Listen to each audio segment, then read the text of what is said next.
Hello, everybody, and welcome back to One Missing, One Murdered, All Indigenous, which is my true crime podcast that I dedicate to telling you all stories and cases involving Indigenous people. I'm your host, Jay Lonebear. Now, I want to address the elephant in the room because it has been a long time since we've been here. And when I say a long time, I feel like that's underplaying it a little bit. But I wanted to say thank you to all of my supporters, everybody that has listened to the show over the course of 5 years. Wow, 5 years. We've been doing this for 5 years. And I want to say thank you again. And I'm going to sound like a broken record because I'm going to say thank you probably 100 more times.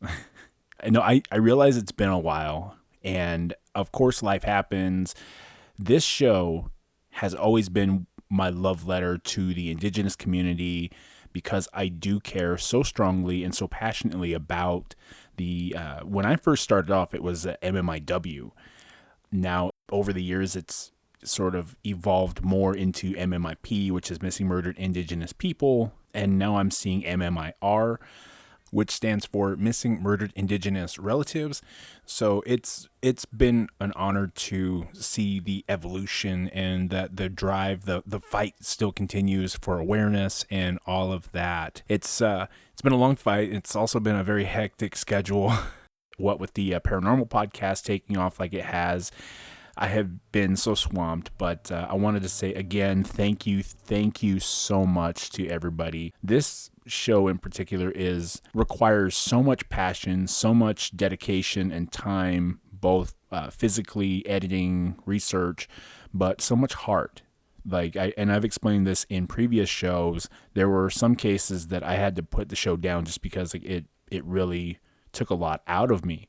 Because I am an empath, I can feel for families, I can feel for the people involved, and that weighs heavy on me in my heart. And I'm proud to say that I've been able to work on being able to do that, I'm kind of rambling here, but I want to say thank you again. Thank you. I think we're up to about 20 now. And I'm excited. I'm super excited to bring the show back to you guys because I know you guys have missed it. And of course, you guys noticed right out of the gate, we have some new theme music. We have a new graphic, and I'm super excited. Of course, I've done a lot of that, or Lonebear Graphic Media, because I can get that right, has done all of this. I do all the editing, all of the music production, the cases. And speaking of cases, we've got some brand new cases that I've been dedicating a lot of time to researching, finding as many cases as I can to bring you guys, especially cases. And I know there's several podcasts out there that talk about these cases. I've been looking for the ones that I haven't heard yet.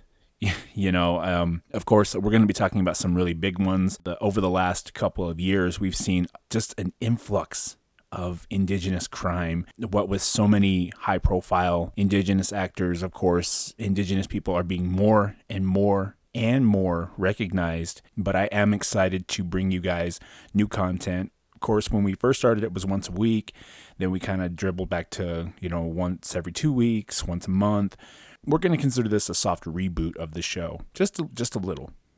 Just a little reboot. One Missing, One Murdered 2.0, But I am excited. I have some new people, some new guests that I have lined up that I want to bring onto the show. And we're going to talk about these cases. I know that that's been something that's been missing, is somebody to react with me. Obviously, you guys tune in to hear the stories, but at the same time, it would be nice to have somebody here to, react a little bit, to kind of give their feedback. I want to say thank you again for the 105th time. I think we crossed the 100 mark. But we are going to be re-debuting. We're going to be back on air on YouTube, Spotify. I'm still trying to figure out how to get on Apple Podcasts. We are proceeding forward with One Missing, One Murdered, All Indigenous. If you guys like the scary, we are also continuing Scary Stories to Tell from the Res Paranormal Podcast, which is my podcast, or Lonebear Media Productions podcast that we do as well. And I think that's about it. April 16th, which is in a couple of weeks, guys. Mark your calendars because we're going to be talking about two cases, sticking to format. Our missing case, murder case. Our missing case will be the story of Toby Baker, who went missing in 2011 from St. George, Utah. That's right in my neck of the woods. Obviously, it's southern Utah, and I'm from northeastern Utah. Also, one of the high-profile ones that's been covered a lot, it's a very, very recent one, which is the unexplained homicide. And I'm safe to assume that it is a homicide, obviously, with the state that 14-year-old Emily Pike was found. But If you want to hear the entire story, you guys are going to have to tune in on April 16th. Put your notifications on, like, subscribe. If you guys like it, share it. And I believe that in our culture, when we stop talking about people that have passed on or people that have gone missing or that have left our lives, even so abruptly, the moment that you start to talk about them, the moment that you start to tell their story, that's when they start to reappear. And that's the goal. I feel like doing my part to help bring justice, to help bringing closure to our people's cases. So with that being said, guys, I'm going to say it one more time. Thank you. I hope to hear from you guys on April 16th. Check your notifications. We'll be back, guys. Thank you so much.